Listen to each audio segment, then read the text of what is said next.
خداوند بی اندازه مهربان نهایت با رحم. ياسين والقرآن الحكيم إنك لمن المرسلين على صراط مستقيم. یاسین، قسم به قرآن صاحب حکمت، تو واقعا از پیامبرانی براه راست.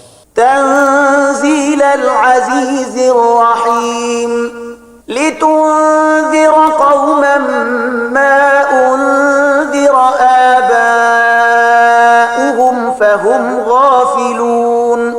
این کتاب فرو فرستاده صاحب قدرت منی و مهربان است تا قوم را بیم دهی که پدران ایشان بیم داده نشده اند، پس ایشان غافل مانده اند.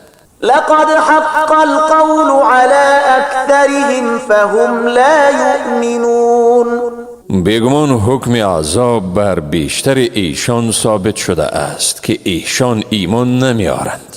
إنا جعلنا في أعناقهم أغلالا فهي إلى الأذقان فهم مقمحون.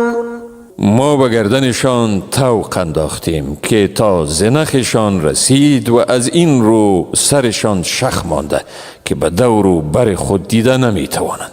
وجعلنا من بين أيديهم سدا ومن خلفهم سدا فأغشيناهم فهم لا يبصرون.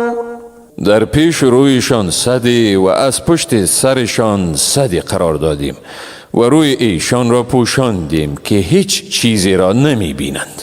وسواء عليهم أأنذرتهم أم لم تنذرهم لا يؤمنون.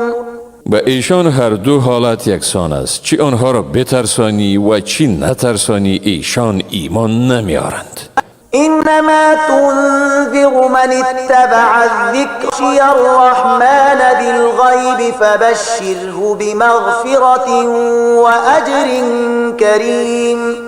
واقعا تو کسی را به گونه مؤثر بیم می دهی که پند را به کار بندد و از خداوند رحمان غایبانه بترسد، پس چنین کسی را به آمرزش و مزد گرامی مژدگانی بده.